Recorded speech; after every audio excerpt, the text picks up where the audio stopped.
Alors, les chers amis, comme je le disais à la deuxième partie, ça c'est la troisième et c'est la dernière, rassurez-vous, nous allons nous battre. Nous allons nous battre pour que vous ayez un Cameroun meilleur demain. Parce que nous n'envions rien aux États-Unis. Si nous envions quelque chose. La Constitution américaine. Je vous assure, quand vous écoutez les juges ici, un juge fédéral, le président décide de signer un arrêté. Le juge fédéral s'assoit, il regarde la Constitution, il regarde encore, il dit cette décision du président n'est pas conforme à nos institutions, à notre Constitution, au vivre ensemble. Donc je la suspends et je l'annule. Un juge fédéral. C'est pour vous dire que nul n'a le pouvoir suprême. Le président américain n'a pas le pouvoir suprême. Alors copions ce qui est bien chez les autres. Nous allons copier ça. Ce pays n'est pas parfait. Parce que c'est vous qui faites ce pays. C'est vous qui faites l'Amérique. C'est les Camerounais à l'Amérique que vous voyez construire là. C'est les Camerounais. C'est les Sénégalais. C'est les Marocains. C'est les étrangers.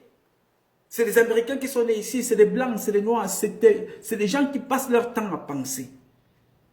Vraiment, si nous pouvons faire ça en Amérique, avoir nos petits frères, nos petites sœurs à la NASA, qui donnent des cours, des professeurs qui enseignent dans ce pays, je suis convaincu que si et seulement si, les gens méchants qui sont au Cameroun, qui ne pensent que au sexe, à la sorcellerie, à la méchanceté, à l'assassinat, à leur intérêt personnel, l'égocentrisme maladif, si laissez le temps à vous autres de penser le Cameroun, vraiment, on n'aura pas seulement ce petit garçon qui est allé quelque part dans son garage, il nous a pondu une petite voiture. On n'aura pas ceux qui créent tous les jours des drones au Cameroun. On n'aura plus que ça. On aura des industries que certains d'entre vous, ça c'est comme ça, ils disent voilà, il faut financer tel projet. Mais dès que tu décides de financer le projet, on commence à te combattre, on te rançonne. Tu viens financer un projet dans ton pays, on fait de toi une source à rançonner. Parce que tu viens apporter, tu viens créer de l'emploi.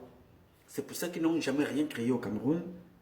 Si vous vous asseyez au Cameroun, envoyez-moi la photo ou la vidéo d'un projet que M. Biya a commencé de A à 0 et qu'on peut brandir demain comme étant une réussite.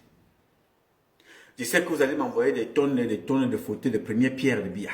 Biya a posé une première pierre à tel endroit, et la première pierre, à tel ceci, la première. Pose les premières pierres, il y en a au moins 4 millions de premières pierres au Cameroun. Moi, je veux me battre avec les autres, avec vous ensemble. Que vous ayez un Cameroun des générations à venir, un Cameroun merveilleux. Un Cameroun qui a des vrais leaders. Quand vous regardez les leaders que vous avez aujourd'hui, c'est-à-dire des gens qui sont des leaders par décret, ils n'ont rien prouvé nulle part en dehors du vol. On se lève aujourd'hui, vous ouvrez les feuilles de chou au Cameroun, on vous dit, Mbengoro a pleuré. Mbengoro a pleuré à Zoïtélé. Mbengoro a pleuré au TCS. Mbengoro a pleuré chez lui à la maison de la perquisition. Mbengoro a pleuré au tribunal. Mbengoro a pleuré au commissariat. Mbengoro a pleuré partout où Mbengoro pleure. Il ne pleure pas qu'il y a un deuil. Hein? Personne n'est mort. Il pleure qu'il a peur d'aller en prison. J'ai vu M. Kamto aller en prison, gaillardement. Je l'ai vu aller gaillardement en prison. Tu te reproches quoi? Pourquoi tu pleures? Voilà des gens que quand on t'enlève la police, on t'enlève la sécurité avec les armes, on t'enlève le pouvoir, tu deviens comme un mouviette. Voilà des gens qui veulent diriger le Cameroun demain. Un homme peut pleurer, moi-même je pleure souvent. On pleure d'émotion, on pleure... Mais tu pleures parce que tu as peur d'assumer ce que tu as créé comme chaos. Mbengoro a pleuré. On allait l'accompagner aux toilettes. Arrivé là-bas, il était assis comme ça sur les toilettes. Il était en train de pleurer. On l'a trouvé en train de faire pipi. Mbengoro pleure. Mbengoro était en train de pleurer au TCS. Mbengoro pleurait dans le camion. Mbengoro pleurait dans le car. Finalement, tu finiras par vider les larmes. Il n'y aura plus rien. Quand ça arrivera même, tu feras comment? Et vous voulez être des leaders. Mon cher, un leader est un fighter. Un homme qui bagarre. jusqu'à la dernière énergie. Il donne les coups, il reçoit le coup, il donne les coups, il reçoit les coups. Tu ne peux pas passer toute une journée à dire que Mbembe a pleuré. Mbembe a fait. Voilà les journaux qui sont là. Moi, je vous décris les journaux. Mbembe pleure partout. Un président pleurnicheur. Tu pleures pourquoi?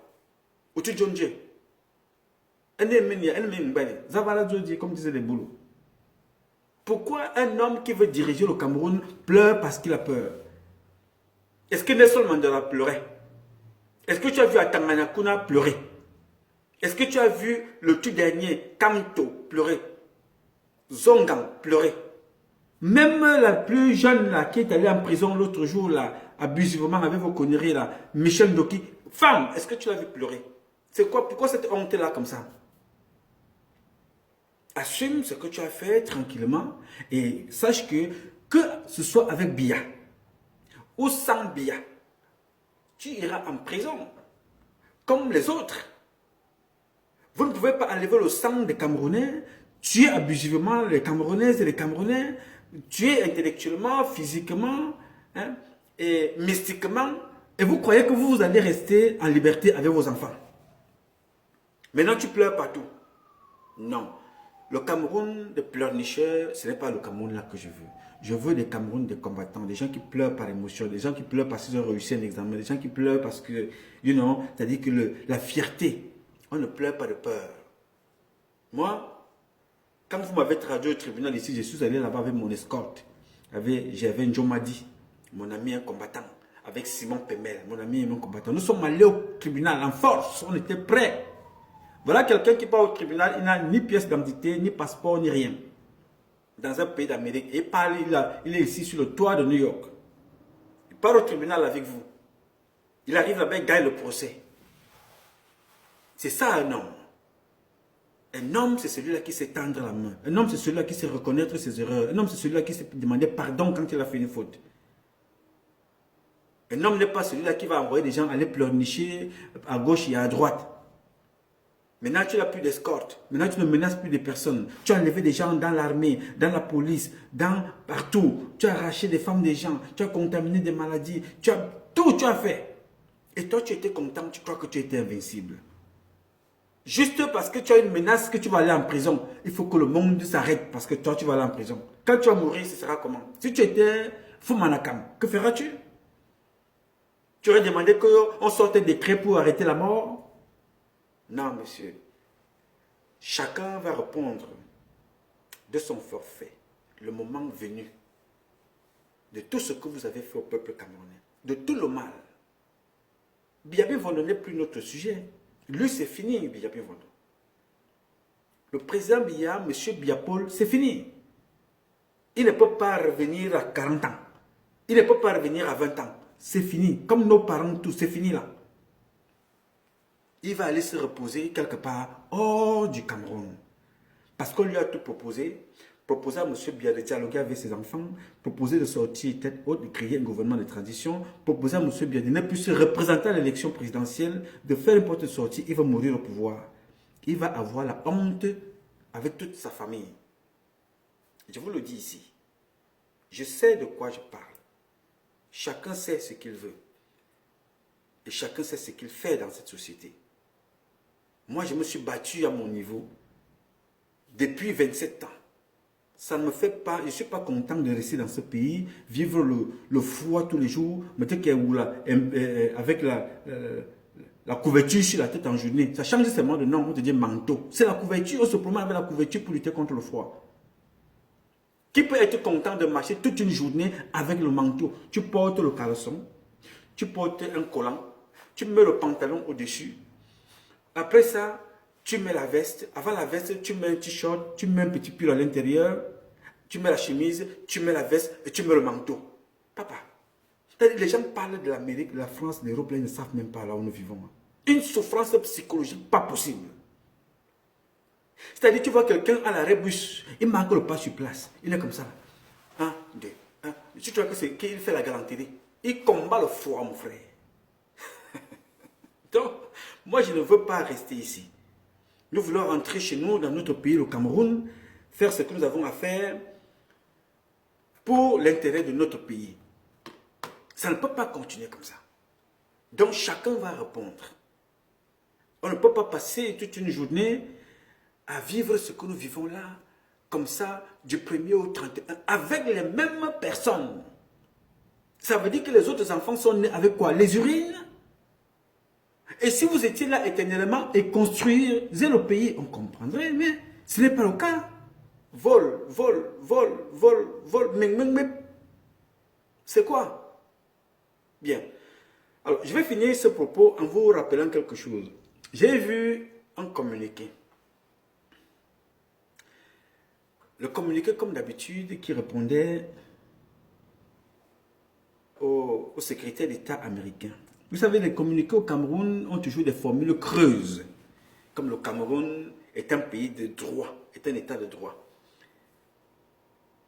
Ce que je me pose comme question régulièrement, comment cet État de droit que nous aimons tellement vanter quand nous sommes aux affaires, commandite les assassinats et les enlèvements depuis l'étranger? Comment ça se fait? Parce que chaque fois qu'on veut parler au Cameroun, tout le monde est contre nous. La nature est contre nous, les Américains sont contre nous, les opposants sont contre nous, les activistes sont contre nous, Patrice Nouma est contre le Cameroun, Diana Semé est contre le Cameroun, tout le monde est contre le Cameroun. Je ne veux même pas parler de mon frère Rémi Ngono. Nous sommes tous contre le Cameroun, d'après eux. Chaque fois qu'on veut leur dire quelque chose, non, c'est l'ingérence. Ici, c'est un pays de droit.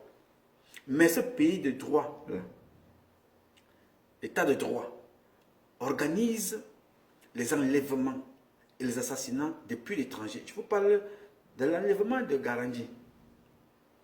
Nous sommes en train de remuer tous ces dossiers-là qui vont servir le Cameroun de demain pour qu'il y ait justice. Justice. Je vous ai toujours dit, les enfants, si nous ne sommes pas là demain avec vous, retenez, apprenez quelque chose du peuple juif. Justice. C'est-à-dire toutes celles de ceux qui ont tué l'un des vôtres. Ne perdez aucun document, ne perdez aucune vidéo. Préparez tout ça parce que ce sera utile demain. La mort de Garandi, la mort de Bibi Ngota, la mort de Jules Komkom, la mort de Pius Ndjaoui, de la période de Banga, tous ces enfants qui sont morts là, assassinés là, depuis les années 60. Fait comme Israël, aucun mort n'est abandonné. C'est ce que je suis en train de vous dire. Retenez ce que je vous dis là, les gars. Garandi a été enlevé depuis l'étranger. Ils sont allés le tuer. Ils l'ont assassiné. Et ils vous disent qu'ils sont là, un pays, un État de droit. Ce que les autorités camerounaises ne savent pas, c'est que les Américains ont les moyens de justifier leurs propos. Ce qui n'est pas le même cas avec les ministres camerounais. Les ministres camerounais parlent de l'état de droit au nord-ouest, parlent de l'état de droit avoir mis Kamto en prison, parlent de l'état de droit avoir pris plus de 200 Camerounais mis en prison parce qu'ils manifestent, parlent de l'état de droit parce qu'ils ont mis Marafat en prison, ils ont mis tous les Camerounais en prison. On tue même les enfants et les femmes au dos. C'est toujours l'état de droit. Ce que les Camerounais ne savent pas, les Camerounais, pardon, les gens qui gouvernent, les bêtisiers, le club des bêtisiers de M. Biya, ce qu'ils ne savent pas, c'est qu'eux, ils parlent du Sud. Ils n'y mettent pas les pieds, au-dessus du moins, ils n'ont perdu personne là-bas. Mais les Américains, quand ils parlent du Cameroun et de son État, ils peuvent vous faire comprendre qu'ils ont perdu déjà des gens au Cameroun. Oui. Ils connaissent mieux que beaucoup d'entre nous ce qui se passe là-bas. Parce qu'ils peuvent filmer. Ils ont même des agents de renseignement qui dépassent les nôtres. Parce que les nôtres sont clivants. Ils sont là pour servir des personnes, des individus, là de servir le peuple camerounais et la sécurité du Cameroun. Les Américains sont informés. Je vous ai dit, je suis allé au département d'État. J'ai vu des choses là-bas. Des images que même Paul Biya n'a pas. Des images que le ministre de la Défense n'a pas. Il n'a perdu personne là-bas. Issa Chiroma n'avait perdu personne là-bas. Atanganji n'a perdu personne au nord-ouest. Ils peuvent vous raconter tout ce qu'ils veulent. C'est les Camerounais qui perdent les leurs là-bas et le gouvernement américain a déjà perdu des personnes là-bas. Donc quand ils vous parlent, ils savent de quoi ils parlent. Faites attention. Il faut faire très très attention. Parce que chaque fois que quelqu'un veut intervenir, on vous parle de ce qui ne va pas bien dans le pays, vous dites que c'est l'ingérence. Non, c'est dans la fond de l'ingérence. Ils font de l'ingérence. Vous avez signé des conventions à l'international des droits de l'homme. Vous avez signé. L'être humain que nous sommes, que vous êtes, est le premier patrimoine de cette société qui mérite d'être protégé. Donc tout le monde peut défendre l'intérêt de cet être humain-là partout dans le monde entier. Vous avez signé les conventions et le Cameroun est signataire. Donc n'importe quel peuple peut vous interpeller. C'est comme ils ont interpellé la France. Les Nations Unies ont interpellé la France. Ah, je ne savais pas qu'on interpelle aussi ce pays-là. Ils ont interpellé la France, l'usage de la force et des armes qu'ils utilisent contre le peuple.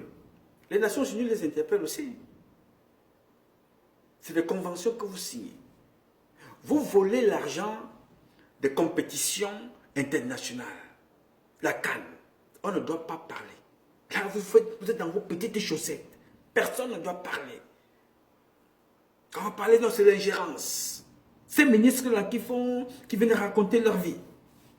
L'ingérence. Où est l'argent de la CAN? Que dites-vous aux Camerounais?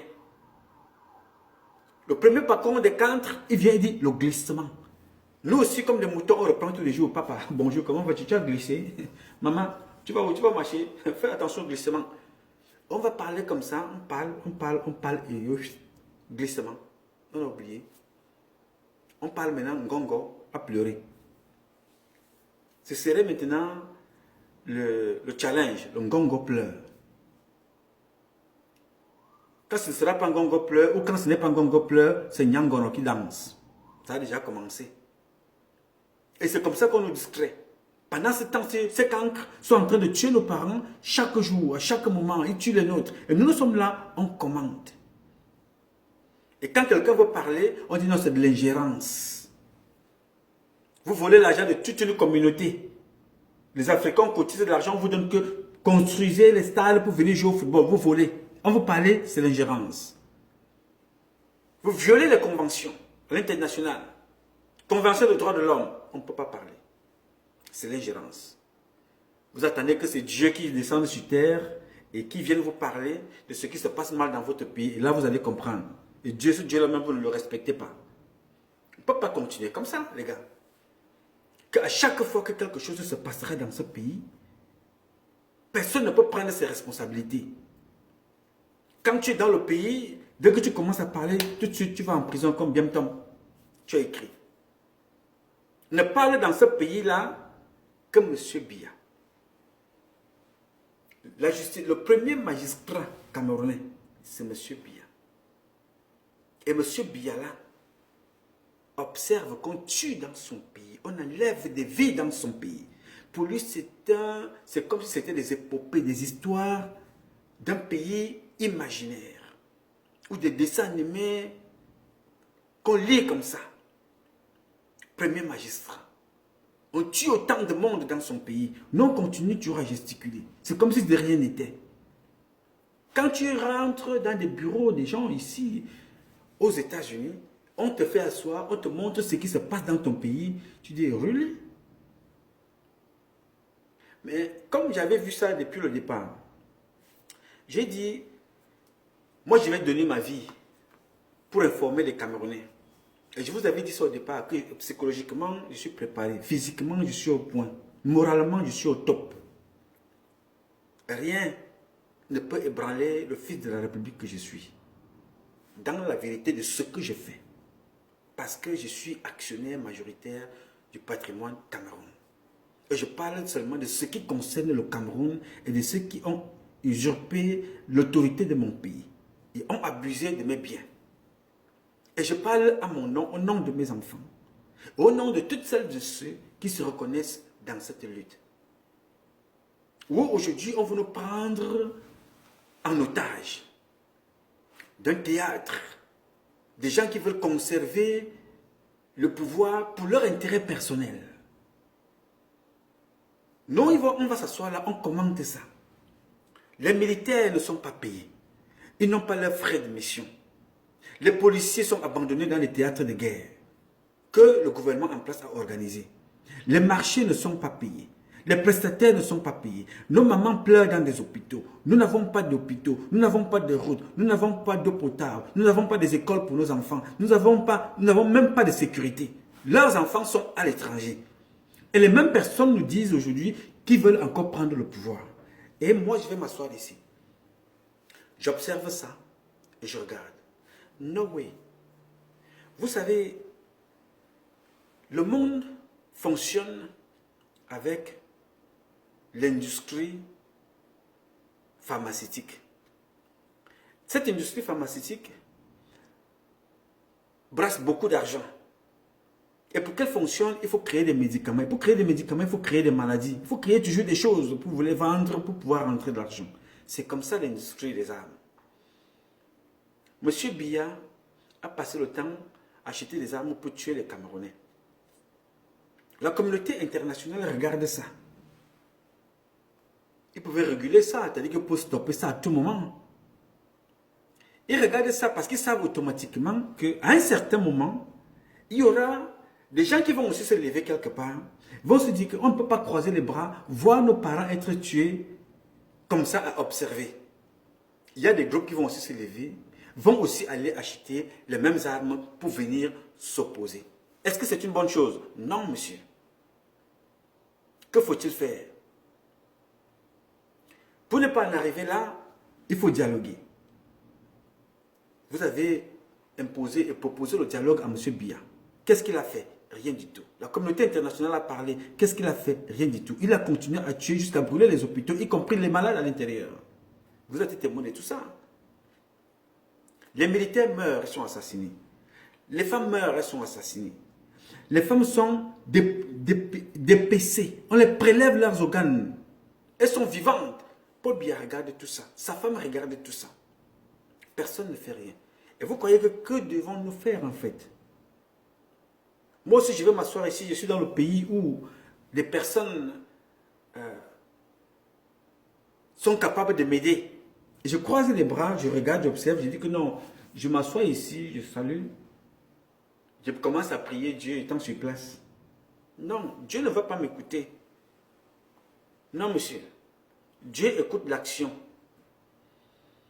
Si j'étais resté ici chez moi à la maison, je prie Dieu, je dis Seigneur, tout-puissant maître de l'univers, toi qui as fait de moi ce que je suis, toi qui sais ce que j'ai été et ce que je serai, je te prie, par la force des choses, va chercher Gisèle Halima, quelque part là où elle se trouve, ramène-la ici par la magie, ou bien par ta force spirituelle, ramène-la ici, j'ai de l'espace chez moi.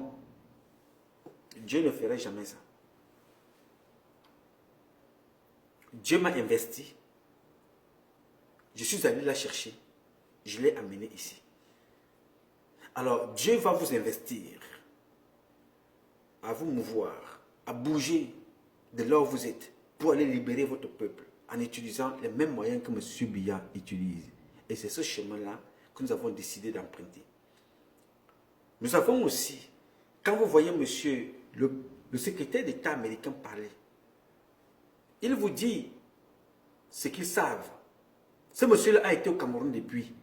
Il vous fait comprendre que M. Biya n'a rien fait pour mener la paix là-bas.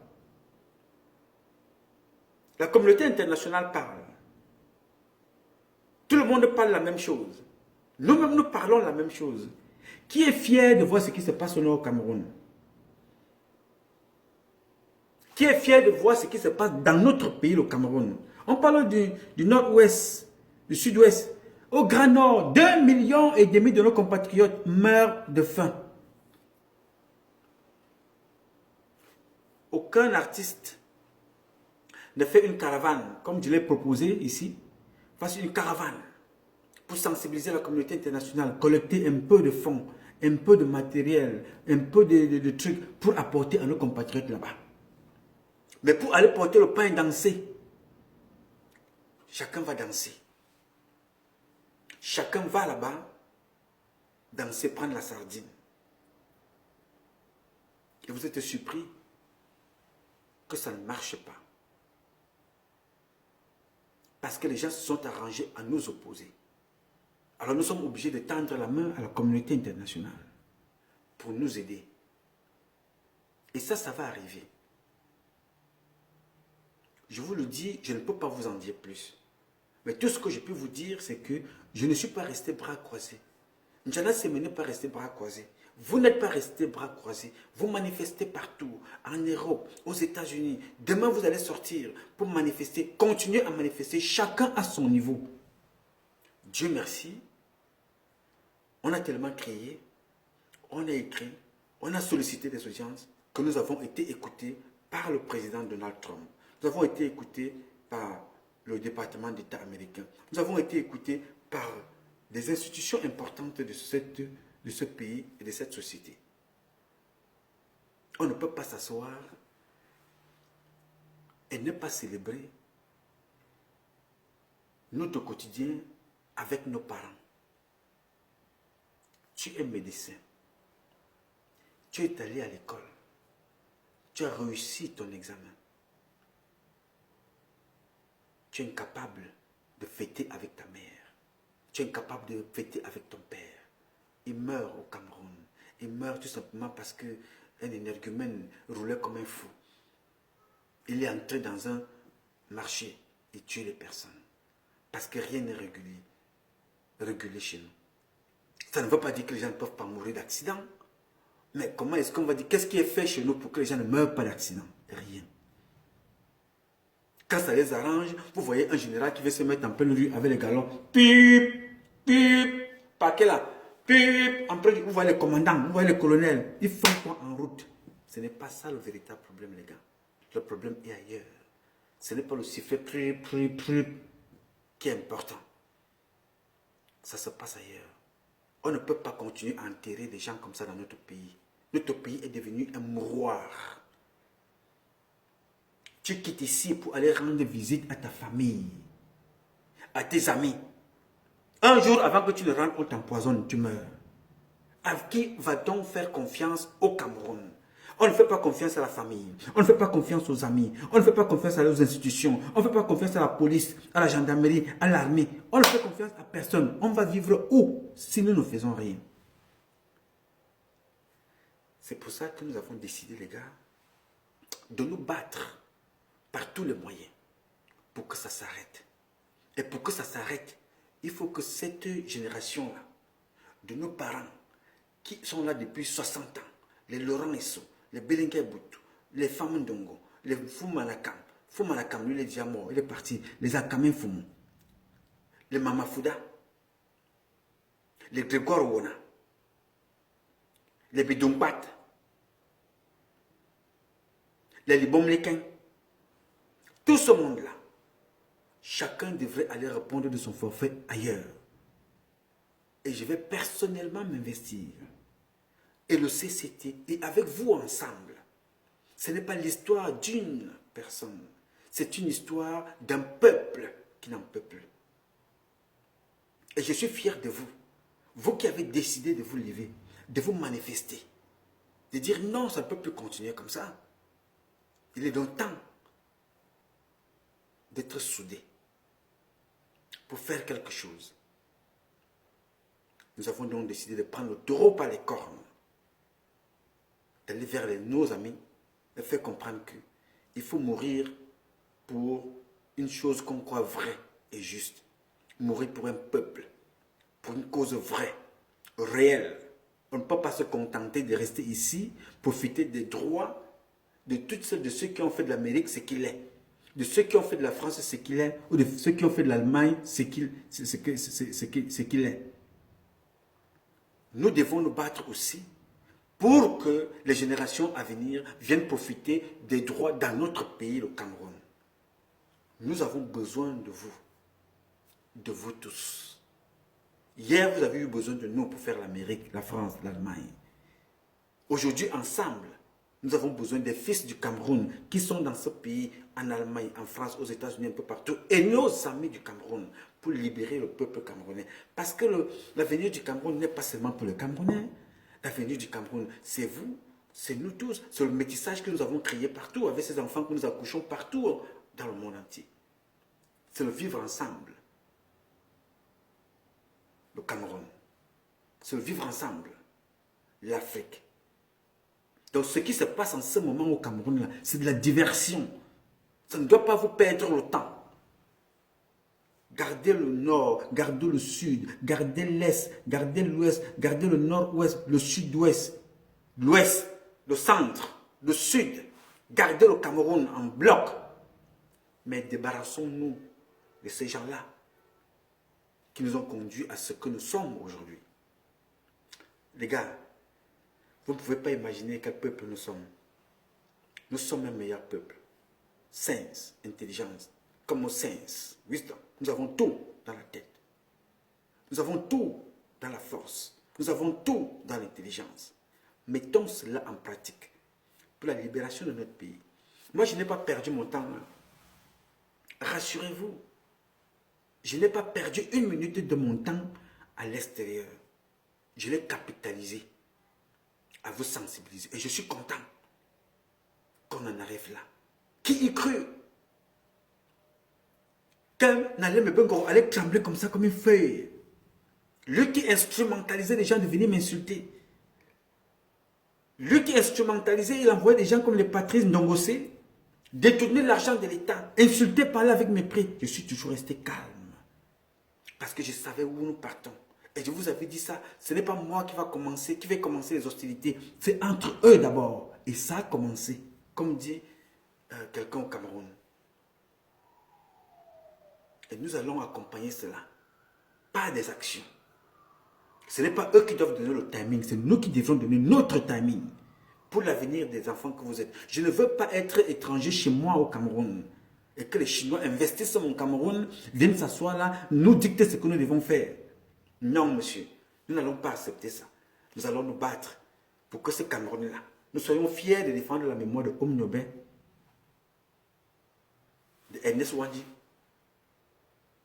de Bibi Ngota, de Charles Tangana et de Charles Tebeyene et de Pius Ndiaoui. Nous allons nous battre pour que ces gens-là soient fiers de nous.